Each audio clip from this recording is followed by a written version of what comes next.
السلام علیکم جی، میں مختار حسن ہوں اور میرے ساتھ صدیق جان صاحب موجود ہیں. سر ٹائم کا بہت شکریہ. آج عمران خان صاحب کا کیس لگا ہوا ہے بشرا بی بی صاحبہ کا. کیا بنے گا آج؟ کیا سمجھتے ہیں، کیا دیکھ رہے ہیں؟ دیکھیں، ایک تو دیکھنے والوں کو ایکسپلین کرنا بہت ضروری ہے کہ آج عمران خان صاحب کا کیس کون سا لگا ہوا ہے اور اس کی سچویشن کیا ہے. عمران خان صاحب کو اس وقت عمران خان صاحب دو کیسز میں کنوکٹڈ ہیں. ایک القادر کیس اور ایک توشہ خانہ 2 کیس. اچھا، القادر کیس میں پہلے یہ میں تھوڑا سا اس لیے ایکسپلین کرتا ہوتا ہوں کیونکہ ہمارے کچھ دیکھنے والوں کو تاکہ کلیئرٹی آ جائے. موسٹلی کو تو پتہ ہے کہ ان دونوں کیسوں میں ایک تو عمران خان صاحب کی مین اپیلیں دائر ہیں دونوں میں. مین اپیل کا مطلب یہ ہوتا ہے کہ آپ کیس کو مکمل طور پہ تفصیل سے سنیں اور تفصیل سے سن کے اور ہم یہ سمجھتے ہیں کہ یہ سزا غلط ہے اور آپ باعزت بری کر دیں. یہ ہوتا ہے مین اپیل، مین کیس. لیکن اسلام آباد کوئی بھی عدالت ہو تو کیونکہ عدالت میں کیسز کا رش ہے اور مین اپیل کیونکہ تفصیلاً سننی پڑتی ہے تو اس کے لیے ٹائم کئی بار 3 سال بعد آتا ہے، 4 سال بعد آتا ہے، 2 سال بعد آتا ہے. تو پھر ہر کیس میں ساتھ ایک درخواست ڈالی جاتی ہے ضمانت کی کہ جب تک آپ مین اپیل نہیں سنتے اور آپ یہ فیصلہ نہیں کر سکتے کہ نچلی فیصلہ درست ہے یا غلط ہے تو کم از کم اس کو ضمانت پہ رہا کر دیں جن کو کنوکٹ کیا گیا ہے. اس کی وجہ یہ ہوتی ہے کہ اگر کوئی بھی کنوکٹڈ پرسن ہے اس کو کنوکٹ کر دیتی ہے ٹرائل کورٹ اور 3 سال بعد اوپر کی عدالت کیس سنتی ہے اور کہتی ہے کہ اس کو سزا غلط ہوئی ہے تو اس کو وہ 3 سال کون لوٹائے گا؟ تو اس لیے پھر یہ ہوتا ہے کہ ضمانت پہ عدالتیں رہا کر دیتی ہیں اور کہتی ہیں کہ جب ہم مین اپیل سنیں گے اگر مین اپیل میں نچلی سزا درست قرار پائی تو اس کو دوبارہ اریسٹ کر کے اور اتنے سال کے لیے اس کو قید دے دیں گے.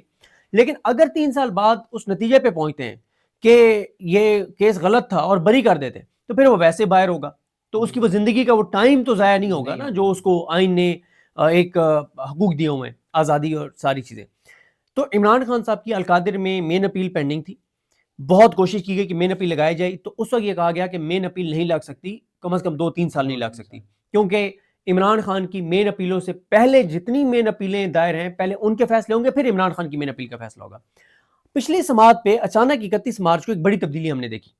اور وہ تبدیلی یہ دیکھی ہم نے کہ انہوں نے کہا کہ جی اب مین اپیل پہ فیصلہ نہیں ہوگا، ضمانت کی درخواست پہ فیصلہ نہیں ہوگا، مین اپیل سنیں گے.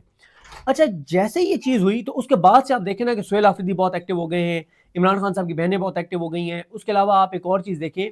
کہ جو بہت امپورٹنٹ ہے کہ پی ٹی آئی کے اندر بہت زیادہ پینک ہو گیا کہ یہ کیا ہو رہا ہے.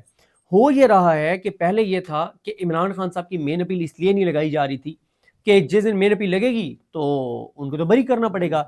اب مین اپیل لگانے کا مقصد یہ ہے کہ مین اپیل میں سزا برقرار رکھیں گی اسلام آبادی کورٹ، جسٹس ڈوگر اور جسٹس آصف، اور پھر یہ مین اپیل آپ جانی ہے آئینی عدالت میں اور وہ بھی ٹھپا لگا دیں گے. اور اس جب آئینی عدالت بھی ٹھپا لگا دے گی پھر عمران خان کی رہائی کی ڈسکشن ہی ختم ہو جائے گی. پھر یہی ہوگا کہ اب تو 7 سال 8 سال جتنے بھی باقی ہیں، ہاں یہ ہو سکتا ہے کہ آئینی عدالت یہ کہے کہ 10 سال 15 سال نہیں بنتی، 5 سال بنتی ہے تو اس طرح سے ہو جائے. اور جب 5 سال وہ سزا کر دیں گے تو کہا جائے گا کہ 2 سال پہلے گزر گئے ہیں، 3 سال اور. تو اصل اب یہ نظر آ رہا ہے کہ آئینی عدالت اور اسلام آباد ہائی کورٹ عمران خان کی سزاؤں کو برقرار رکھنے جا رہے ہیں اور ان کی سزا پہ ٹھپا لگانے جا رہے ہیں تاکہ یہ ڈسکشن ہی ختم ہو جائے کہ عمران خان رہا ہو سکتے ہیں. اس لیے آپ یہ دیکھ لیں کہ فرسٹریشن میں بھی اضافہ ہوا، کنسرن میں بھی اضافہ ہوا. اس لیے اب سہیل آفریدی ایکٹیو ہوئے ہیں. 9 اپریل کی انہوں نے جلسے کی کال دی ہے، علیمہ خانم صاحب وغیرہ نے 7 اپریل کی کال دی ہے. تو اب ایک بڑا چیلنج یہ ہے تحریک انصاف کے لیے کہ وہ کتنا زور لگاتے ہیں اور دباؤ بڑھاتے ہیں. کیونکہ عمران خان صاحب کی بہنوں کی آپ گفتگو سنیں نا، وہ کیا کہہ رہی ہیں، یا سہیل آفریدی کی آپ گفتگو سنیں یا سلمان مناجر صاحب وغیرہ کی گفتگو سنیں. اب وہ یہ کہہ رہے ہیں، اور خان صاحب کی بہنوں نے تو بہت سخت گفتگو کی. انہوں نے کہا کہ عدالتوں کو لکھے لکھائے فیصلے آتے ہیں، وہ پڑھ دیتے ہیں، ان کی کوئی حیثیت اور اوقات نہیں ہے، ان کے ہاتھ میں کوئی اختیار نہیں ہے، ان کو تو حکم یہی ہے کہ آپ نے یہ کام کر دینا ہے. تو جو ان کو فیصلے بھجوانے والے ہیں ان پہ دباؤ تب آئے گا جب آپ باہر نکلیں گے، جب آپ سڑکوں پر آئیں گے، دباؤ بڑھے گا. اس کے لیے اب تحریک انصاف دباؤ بڑھانے جا رہی ہے. آج اب 31 مارچ کو جسٹس ڈوگر نے کہا تھا کہ 6 اپریل تک آپ کے پاس ٹائم ہے. سلمان صفدر صاحب کو کہا کہ آپ آ کر بتائیں کہ ضمانت کی درخواست پہ فیصلہ کروانا ہے یا مین اپیل پہ. انہوں نے کہا کہ ٹھیک ہے، میں عمران خان سے مل کے اور ان سے پوچھ لیتا ہوں. عمران خان سے پوچھے بغیر، بشرا بی بی سے پوچھے بغیر کوئی وکیل نہیں بتا سکتا کہ کیا ہے، کیونکہ یہ فیصلہ عمران خان اور بشرا بی بی نے کرنا ہے کہ ان کے کیس کا ان کی پہلے ضمانت کی درخواست سنی جائے یا مین اپیل سنی جائے. اس میں اب یہ ہوا ہے کہ سلمان صفدر صاحب نے کہا کہ جی آپ حکم کر دیں، مجھے ملوانے دیں. یہ انڈرسٹوڈ تھا کہ عمران خان کی ملاقات سلمان صفدر صاحب سے ہونی چاہیے تھی تاکہ وہ ان سے پوچھتے ہیں. ایک تو عمران خان صاحب کی ملاقات نہیں کروائی گئی، عمران خان سے ملاقات کے لیے درخواست جو دائر کی گئی وہ سماعت کے لیے مقرر نہیں ہوئی۔ تیسرا یہ ہے کہ اب وہ تو آگے یہی کہیں گے کہ میری ملاقات نہیں ہوئی، تو ابھی جو یہ سارا کچھ ڈرامے کرنے کی وجہ ہے، کیونکہ دیکھیں نا 15 ماہ ہو گئے ہیں، بالکل 15 ماہ میں دلائل کا آغاز ہی نہیں ہو سکا، بالکل اور گوہر صاحب بتا رہے ہیں کہ 35 دن کے اندر اندر ضمانت کی درخواست کا فیصلہ ہونا ضروری تھا، نہیں ہوا، نہیں ہوا ٹھیک ہے۔ تو اس لیے آج کا دن ظاہر ہے دیکھنا ہے کہ عدالت کیا کرتی ہے، لیکن علیمہ خانم صاحبہ بتا چکی ہیں کہ اب ان عدالتوں میں کچھ نہیں رکھا، ان عدالتوں نے کچھ نہیں کرنا۔ یہی وجہ ہے کہ عمران خان صاحب کے بیٹے نے پہلی مرتبہ اگر کو ٹویٹ کیا کہ میرے والد سے عید پہ کیا بات ہوئی، تو اس میں انہوں نے یہی کہا کہ میرے والد نے کہا ہے کہ یہ جج بے شرم ہے، اور عمران خان کو بھی پتا ہے کہ ان ججز کی حیثیت نہیں ہے، لیکن جب عمران خان بار بار کہتے ہیں نا کہ ان کا ذکر کرو، عمران خان کہتے ہیں کہ پبلک کی نظر میں ایکسپوز کرو ججز کو۔ عمران خان چاہتے ہیں کہ ہر جج کا نام اور چہرہ، اس کی شکل لوگوں کو ایسے یاد ہو جائے جیسے قاضی فائز عیسیٰ کی یاد ہے، بالکل تاکہ عمران خان یہ چاہتے ہیں کہ ان ججز یہ اتنے ایکسپوز ہو جائیں کہ قاضی فائز عیسیٰ کی طرح یہ ریٹائرمنٹ کے بعد بھی عوام میں نہ جا سکیں، یہ عمران خان چاہتے ہیں۔ تو آج دیکھتے ہیں عدالتوں سے کچھ بھی نہیں ہونا، آج جو بھی وہ چیز کریں گے وہ جو ان کو کہا جائے گا، عمران خان کی بہنیں کہتی ہیں کہ وہ وہی کریں گے۔ امپورٹنٹ یہ ہے کہ 9 اپریل سے جو پی ٹی آئی مومنٹم 7 اور 9 سے شروع کر رہی ہے، اس میں کتنی جان ہوتی ہے، جتنی اس میں جان ہوگی اتنی عمران خان کے لیے راستہ آسان ہوگا، ورنہ کوئی اس وقت تک تو امید نہیں ہے کہ عمران خان کو کوئی ریلیف ملے گا۔ صدیق بھائی یہ بتائیے گا کہ 9 اپریل کی جو کال ہے وہ بہت زیادہ اہمیت کی حامل ہے، اس طرح 7 کی بھی، تو ابھی سے چھاپے مارنے شروع ہو گئے ہیں، بکلاٹ جو ہے وہ سامنے نظر آ رہی ہے۔ یہ بتائیے گا آپ کو لگتا ہے کہ اٹک پل سے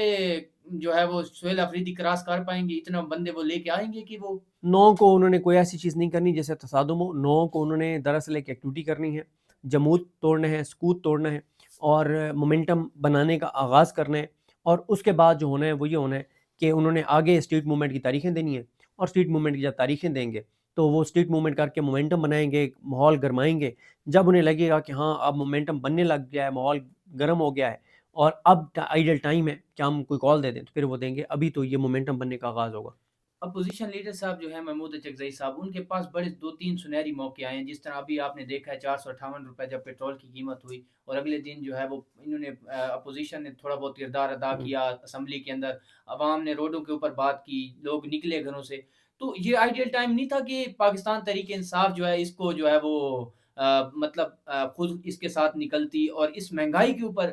پریشر بناتی اور اس حکومت کو ٹف ٹائم دیتی، کیونکہ مہنگائی تو صرف پاکستان تحریک انصاف کا مسئلہ نہیں ہے، وہ تو پورے پاکستان کا مسئلہ ہے۔ دیکھیں بالکل محمود ہونا چاہیے صاحب مکمل طور پر اس وقت تک غائب ہے،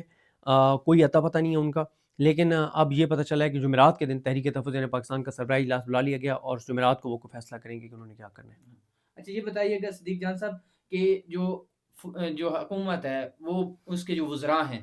وہ نا بہت زیادہ تعریفیں کر رہے ہیں سہیل آفریدی صاحب کی، اور کل بھی عطا طارق صاحب نے شہزاد اقبال کے پروگرام میں جو ہے وہ کافی باتیں کی ہیں کہ انہوں نے جی بڑا پازیٹیو کردار ادا کیا، یہ کیا وہ کیا، اس کا کیا مقصد ہے؟ اچانک سے جو ہے وہ سہیل آفریدی پہلے گندا تھا، پھر اس کو اسمگلر یہ وہ، پھر اینڈ پہ آ کے پھر وہی تعریفیں شروع ہو گئی۔ وہ جان بوجھ کے تعریفیں کر رہے ہیں، اس میٹنگ میں انہوں نے اتفاق نہیں کیا تھا، یہ جو چیزیں کرنا چاہتے تھے، اب وہ تعریفیں کر کے اور یہ تاثر دینا چاہ رہے ہیں کہ یہ جو ہم نے پیٹرول اور ڈیزل بڑھایا ہے یا جو بھی ہم اقدامات کر رہے ہیں اس میں سارے صوبے آن بورڈ ہیں، یہ غلط بات ہے، سہیل آفریدی آن بورڈ نہیں ہے، اور وہ ڈٹ کے ان چیزوں کی مخالفت کر رہے ہیں۔ اسی دن وہاں سے نکل کے آ کر انہوں نے بڑی سخت پریس کانفرنس کی تھی، یہ جو اس طرح کا، کیونکہ اس حکومت کو ایک تو سمجھ آ گئی ہے